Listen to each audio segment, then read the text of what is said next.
ಉಪರಾಷ್ಟ್ರಪತಿ ಜಗದೀಪ್ ಧನ್ಕರ್ ದಿಢೀರ್ ಅಂತ ರಾಜೀನಾಮೆ ಕೊಟ್ಟಿರೋದಿದೆಯಲ್ಲ, ಅದು ಅನಾರೋಗ್ಯದ ಕಾರಣವನ್ನ ನೀಡಿ ಇದು ಬಹಳ ಊಹಾಪೋಹಗಳಿಗೆ, ಬಹಳ ಆರೋಪ ಪ್ರತ್ಯಾರೋಪಗಳಿಗೆ ಕಾರಣ ಆಗ್ತಾ ಇರೋ ಸಂದರ್ಭ. ಯಾಕಂಗಾರೆ ಉಪರಾಷ್ಟ್ರಪತಿಗಳು ಇದ್ದಕ್ಕಿದ್ದಂತೆ ರಾಜೀನಾಮೆ ಕೊಟ್ಬಿಟ್ರು?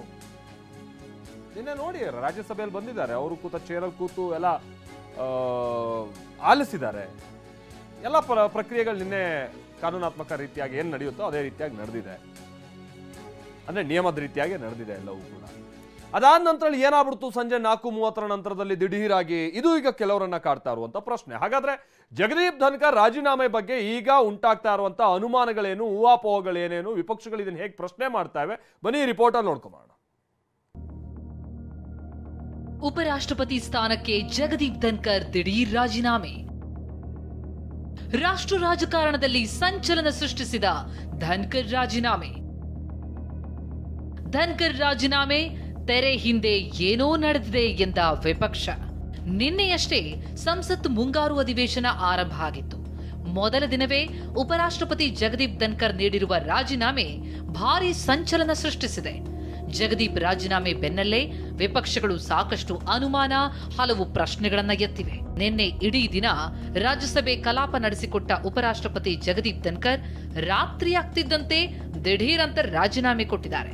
2022ರಿಂದ ಉಪರಾಷ್ಟ್ರಪತಿಯಾಗಿ ಸೇವೆ ಸಲ್ಲಿಸ್ತಾ ಇರುವ ಧನ್ಕರ್ ಅನಾರೋಗ್ಯದ ಕಾರಣ ನೀಡಿ ರಾಷ್ಟ್ರಪತಿ ದ್ರೌಪದಿ ಮುರ್ಮು ಅವರಿಗೆ ರಾಜೀನಾಮೆ ಸಲ್ಲಿಸಿದ್ರು. ಜಗದೀಪ್ ಧನ್ಕರ್ ನೀಡಿರುವ ರಾಜೀನಾಮೆಯನ್ನ ರಾಷ್ಟ್ರಪತಿ ಮುರ್ಮು ಅಂಗೀಕರಿಸಿದ್ದಾರೆ. ಇನ್ನು ಧನ್ಕರ್ ರಾಜೀನಾಮೆ ಬಗ್ಗೆ ಟ್ವೀಟ್ ಮಾಡಿದ ಪ್ರಧಾನಿ ಮೋದಿ, ಧನ್ಕರ್ ಹಲವು ವರ್ಷಗಳ ಕಾಲ ದೇಶ ಸೇವೆ ಸಲ್ಲಿಸಿದ್ದಾರೆ, ಅವರಿಗೆ ಧನ್ಯವಾದ ಅಂತ ಟ್ವೀಟ್ ಮಾಡಿದ್ದಾರೆ.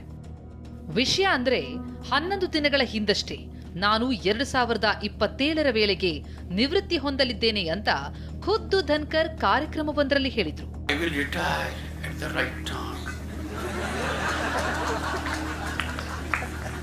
August 2027, subject to divine intervention.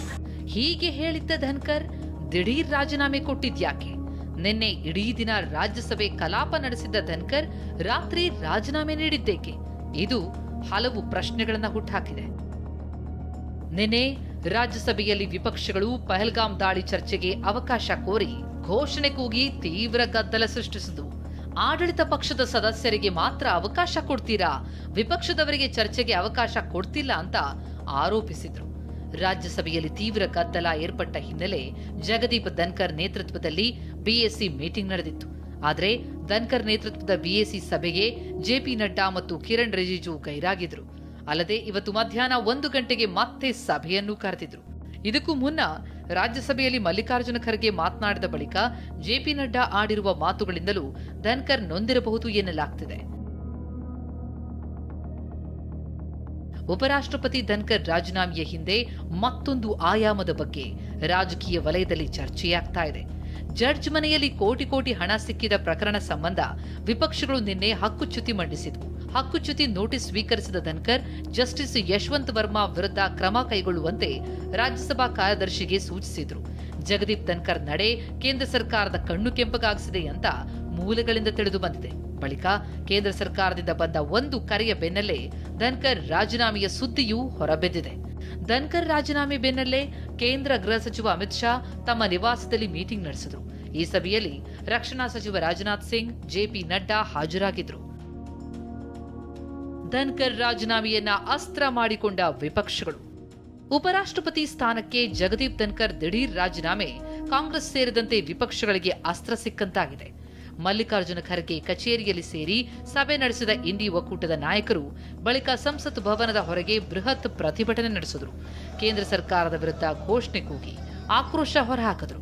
ಇನ್ನು ಕಾಂಗ್ರೆಸ್ ನಾಯಕ ಜೈರಾಮ್ ಟ್ವೀಟ್ ಮೂಲಕ ರಾಜೀನಾಮೆ ಕುರಿತು ಅನುಮಾನ ವ್ಯಕ್ತಪಡಿಸಿದ್ದಾರೆ. ನಿನ್ನೆ ಮಧ್ಯಾಹ್ನ 12:30ಕ್ಕೆ ಜಗದೀಪ್ ಧನ್ಕರ್ ಬಿಎಸಿ ಸಭೆಯ ನೇತೃತ್ವವನ್ನು ವಹಿಸಿದ್ದರು. ಈ ಸಭೆಗೆ ಜೆಪಿ ನಡ್ಡಾ, ಸಚಿವ ಕಿರಣ್ ರಿಜಿಜು ಕೂಡ ಹಾಜರಿದ್ರು. ಕೆಲ ವಿಚಾರಗಳ ಚರ್ಚೆ ಬಳಿಕ ಸಂಜೆ 4:30ಕ್ಕೆ ಮತ್ತೆ ಸಭೆ ಸೇರುವುದಾಗಿ ನಿರ್ಧರಿಸಲಾಯಿತು. ಆದರೆ ಸಂಜೆ 4:30ಕ್ಕೆ ಮತ್ತೆ ಬಿಎಸಿ ಸಭೆ ಸೇರಿದಾಗ ಜೆಪಿ ನಡ್ಡಾ ಹಾಗೂ ಕಿರಣ್ ರಿಜಿಜು ಬಂದಿರಲಿಲ್ಲ. ಈ ಬಗ್ಗೆ ಜಗದೀಪ್ ಧನ್ಕರ್ ಅವರಿಗೂ ತಿಳಿಸಿರಲಿಲ್ಲ. ಹೀಗಾಗಿ ಆ ಸಭೆಯನ್ನು ಇಂದು ಮಧ್ಯಾಹ್ನ 1 ಗಂಟೆಗೆ ನಿಗದಿ ಮಾಡಲಾಗಿತ್ತು. ಆದ್ರೆ ನಿನ್ನೆ ಮಧ್ಯಾಹ್ನ 1 ಗಂಟೆಯಿಂದ ಸಂಜೆ 4:30 ನಡುವೆ ಏನೋ ಗಂಭೀರವಾದ ಘಟನೆ ನಡೆದಿದೆ.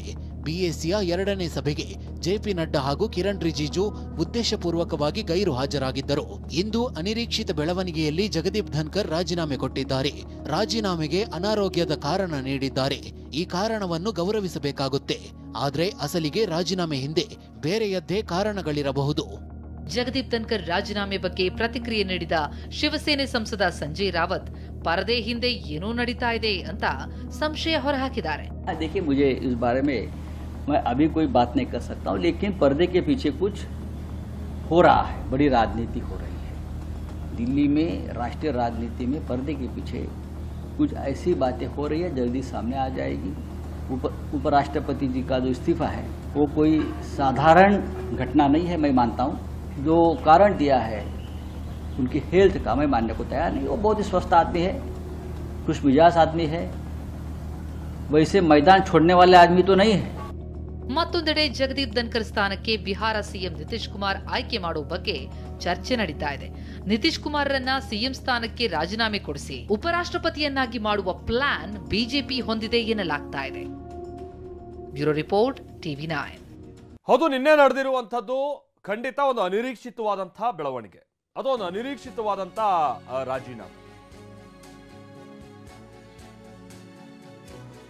ಆದ್ರೆ ಈಗ ಉಪರಾಷ್ಟ್ರಪತಿ ಆಯ್ಕೆ ಪ್ರಕ್ರಿಯೆ ನಡಿಬೇಕಿದೆ, ಅಥವಾ ಅದಕ್ಕೆ ಯಾರನ್ನ ಆಯ್ಕೆ ಮಾಡಲಾಗುತ್ತೆ ಅನ್ನೋದು. ಬಟ್ ಇಲ್ಲಿ ತನಕ NDA ಇಂದ ಯಾವುದೇ ಅಧಿಕೃತ ಘೋಷಣೆ ಹೊರಬಂದಿಲ್ಲ.